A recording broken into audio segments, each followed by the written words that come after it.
Hello दोस्तों, कैसे हैं आप सब। उम्मीद करता हूँ बहुत अच्छे होंगे। दोस्तों, आप सबके सामने मैं एक और वीडियो लेकर आया हूँ जो आपके स्क्रीन पर दिख रहा होगा कि सीटेट के पेपर 1 में बीएड वालों का रिज़ल्ट अमान्य बता रहा है। जैसा आपको मालूम है कि सुप्रीम कोर्ट का पिछले दिनों एक ऑर्डर आया है जिसमें ये कहा गया है कि जो प्राइमरी में 1 to 5 में ख़ास तौर पे बीएड वाले शिक्षक अभ्यर्थी अपना फॉर्म नहीं भर सकते हैं। वो जो 6 to 8 और माध्यमिक उच्च माध्यमिक के लिए मान्य हैं उनको वहीं पर अपना फॉर्म भरना है, ना कि 1 to 5 में। 1 to 5 में सिर्फ डीएलएड वालों के लिए प्राथमिकता दी गई है। तो दोस्तों, जैसा आपको मालूम है कि इस तरह की जो अभी आपको जैसे हम देख रहे हैं कि बिहार में बीपीएससी के माध्यम से शिक्षकों की बहाली भारी मात्रा में होने जा रही है और हो रही है, उसको लेकर भी बहुत सारे अभ्यर्थी बहुत ज़्यादा परेशान हैं। साथ ही साथ वो सभी शिक्षक अभ्यर्थी जो लोग इस बार अभी सीटेट का एग्ज़ाम 20 तारीख से होने वाला है उसको भी लेकर बहुत सारे अभ्यर्थी परेशान हैं। तो क्या है मामला, और शिक्षक अभ्यर्थियों का जो बीपीएससी में फार्म भरे हैं क्या उनके ऊपर कोई असर होने वाला है, या फिर आने वाला जो सीटेट भर रहे हैं उनके ऊपर क्या क्या असर होने वाला है और उसकी क्या सारी परेशानी है। इस वीडियो में आपको सभी जगह से चुनकर मैं आपके लिए जो एक अच्छा वीडियो बनाने की कोशिश की है जिससे आपकी सारी जो डाउट्स है वो क्लियर हो जाएगा। तो आइए जानते हैं दोस्तों पूरी खबर क्या है। पूरी खबर को जानने से पहले अगर हमारे चैनल पर नए हैं, आप शिक्षक नियोजन से या शिक्षकों से जुड़ी हुई कोई भी खबर पाना चाहते हैं तो मेरे चैनल को जरूर सब्सक्राइब कर लें।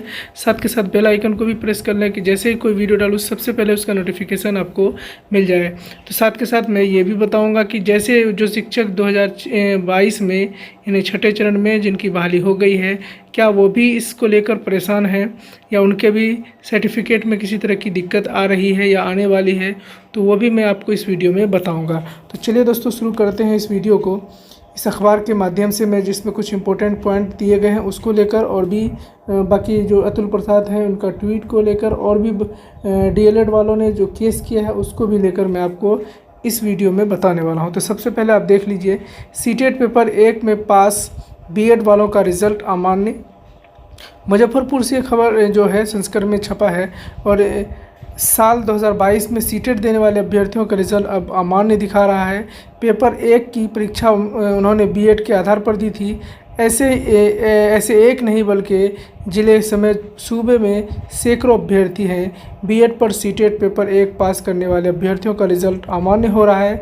22 में सीटेट देने वाले अभ्यर्थियों का डिजी लॉकर पर रिज़ल्ट अमान्य दिखा रहा है।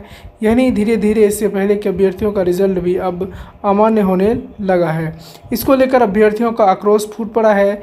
इससे पहले इस डिग्री पर छठे चरण की शिक्षक बहाली में भी अभ्यर्थी बहाल हो चुके हैं। अब उन अभ्यर्थियों को परेशानी ये है कि अगर अभी का रिज़ल्ट अमान्य दिखा रहा है तो इस डिग्री पर शिक्षक नियुक्त हुए हैं उसके साथ क्या होगा। यही नहीं, 20 अगस्त को होने वाले सीटेट को लेकर भी असमंजस की स्थिति अभ्यर्थियों को बनी हुई है। जैसा आपने देखा कि यहाँ पर दो बातें इंपॉर्टेंट पॉइंट आया कि सबसे पहले तो वो कि जो 2022 से पहले शिक्षक हैं, जो लोग सीटेट पास किए हैं 2022 से, तो उनका सभी का सर्टिफिकेट जब वो डिजी लॉकर पर चेक करते हैं तो उनका सर्टिफिकेट जो है वो अमान्य बता रहा है। अब ये सवाल ये उठता है कि जो शिक्षक नियुक्त हो चुके हैं उनके भी सर्टिफिकेट को अगर अमान्य कर दिया गया या उसका सर्टिफिकेट भी अमान्य हो गया तो फिर क्या होगा।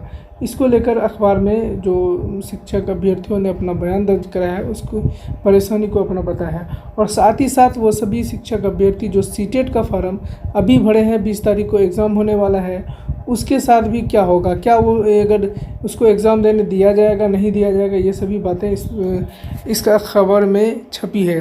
परीक्षा में शामिल कराया जाएगा या नहीं। सीटेट में शामिल होने वाली बड़ी संख्या में बीएड धारियों ने भरा है आवेदन। अभ्यर्थी शिवम कुमार ने कहा कि लगातार अभ्यर्थियों के साथ खिलवाड़ किया जा रहा है। प्राइमरी के लिए बीएड वाले को पहले में परीक्षा में शामिल कराया गया।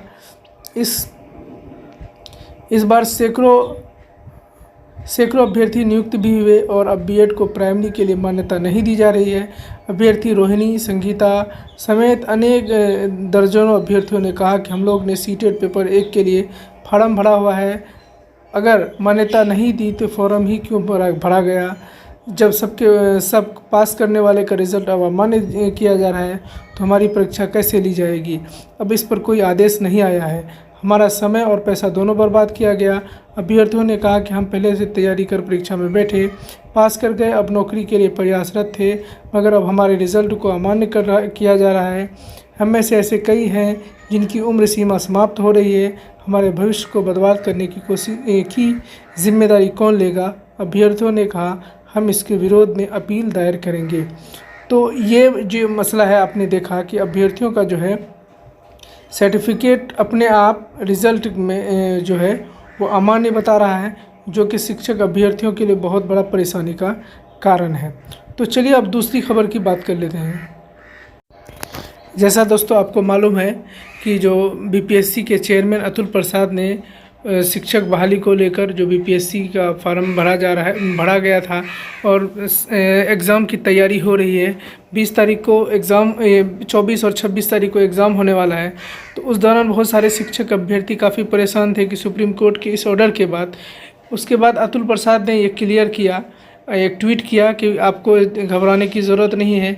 उसके बाद फिर दोबारा एक ट्वीट किया कि समय पर टीआरई रोकना है और कुछ टीआरई रोकना और अभ्यर्थियों को अयोग्य ठहराना दो अलग अलग बातें हैं। यानी इसका कहना है कि जो टीचर वाली बहाली है उसको रोकना और अयोग्य ठहराना, यानी जो सुप्रीम कोर्ट का ऑर्डर है अयोग्य ठहराना, ये दोनों अलग अलग बातें हैं। जबकि पूर्व माननीय सुप्रीम कोर्ट ने हालिया आदेश से अब तक अप्रभावित है। यानी सुप्रीम कोर्ट ने जो कहा है वो इस पर अभी तक एग्ज़ाम पर कोई प्रभाव नहीं है। बाद वाले के बारे में ऐसा कहा जा सकता है। यानी बीपीएससी अभी जो फॉर्म भरा है इसको लेकर कुछ दिक्कत नहीं है, ऐसा अतुल प्रसाद कह रहे हैं कि भर लिया तो भर लिया, अब आप पास हो गए और एग्ज़ाम दीजिए, पास कीजिए, आपको नौकरी मिलेगी। और आगे आने वालों के साथ ऐसा हो सकता है, जो आगे एग्ज़ाम होगा, आगे शिक्षक बहाली होगी, उसके लिए दिक्कत हो सकती है, ऐसा वो कह रहे हैं। उम्मीदवारों को अपने सर्वोत्तम हित में अनुमान लगाने की यथार्थवादी होनी चाहिए। यानी शिक्षक अभ्यर्थियों को ये चाहिए कि वो आगे आने वाले समय को देखें और तैयारी अपना लगे रहें। लेकिन इसके ट्वीट के बाद जो डीएलएड वाले शिक्षक अभ्यर्थी हैं उन्होंने सुप्रीम कोर्ट में एक याचिका दायर कर दी है। आइए वो क्या है उसको भी आपको देखिए यहाँ पर। जैसे बिहार शिक्षक बहाली 7वें फेज पीआरटी के बीएड बाहर करने के लिए डीएलएड वालों ने सुप्रीम कोर्ट में रिट पिटीशन दायर कर दी है, जिसे एनसीईआरटी और भारत सरकार पार्टी है, दोनों को नोटिस जारी हो गया है। अगली सुनवाई 28 अगस्त को होगी। जैसा आप यहाँ पर देख रहे हैं, केस नंबर डिटेल वगैरह सब कुछ दिया गया है। केस नंबर है WPC नंबर 000661, रजिस्ट्रेशन है 30/6/2023 को, वेरीफाइड 30/7/2023 को ये वेरीफाई हुआ है। और ये जो केस है ये किया गया है national council for teacher education NCT पर थ्रू द चेयरपर्सन, उनके चेयरपर्सन पर। तो दोस्तों ये जो फैसला आने के बाद डीएलएड वाले आराम से बैठेंगे नहीं, क्योंकि इनको यहाँ पर बहुत सारे 5 लाख से ज़्यादा बीएड धारी शिक्षक अभ्यर्थी जो हैं वो 125 के लिए आवेदन किए हैं, जो डीएलएड वालों की मुश्किल को बढ़ा सकता है। इसलिए वो किसी हाल में भी नहीं चाहेंगे कि बीएड शिक्षक अभ्यर्थी 125 में सुप्रीम कोर्ट के ऑर्डर के बावजूद वो भाग लें। तो इसीलिए ये लोग, सरकार इसके बारे में कुछ बोले उससे पहले ही सुप्रीम कोर्ट पहुंच गए हैं। तो चलिए दोस्तों, ये अपडेट आपको कैसा लगा, अच्छा लगा है तो लाइक और शेयर ज़रूर करें। साथ के साथ अगर आपको किसी तरह की मेरी बातों से कोई ये महसूस हो रहा है कि नहीं भाई ये आपने सही नहीं कहा, ये आपको ये वो नहीं, ये होना चाहिए, तो आप हमें ज़रूर कमेंट करके बता सकते हैं। अपनी जो दिक्कत है वो हमको बता सकते हैं कि भाई ये बात है, ये आपने जो है ये सही नहीं कहा, ये इस तरह हो सकता है। आप ज़्यादा समझ सकते हैं, मुझे जितनी समझ थी मैंने आपको बताया। चलिए दोस्तों, अगर अपडेट अच्छी लगी हो तो इसे लाइक और शेयर करें। साथ के साथ अगर हमारे चैनल पर नए हैं, शिक्षक नियोजन से या शिक्षकों से जुड़ी कोई अपडेट पाना चाहते हैं तो मेरे चैनल को जरूर सब्सक्राइब कर लें। साथ के साथ बेल आइकन को प्रेस कर लें। बहुत बहुत धन्यवाद। मिलते हैं अगले वीडियो में नए अपडेट के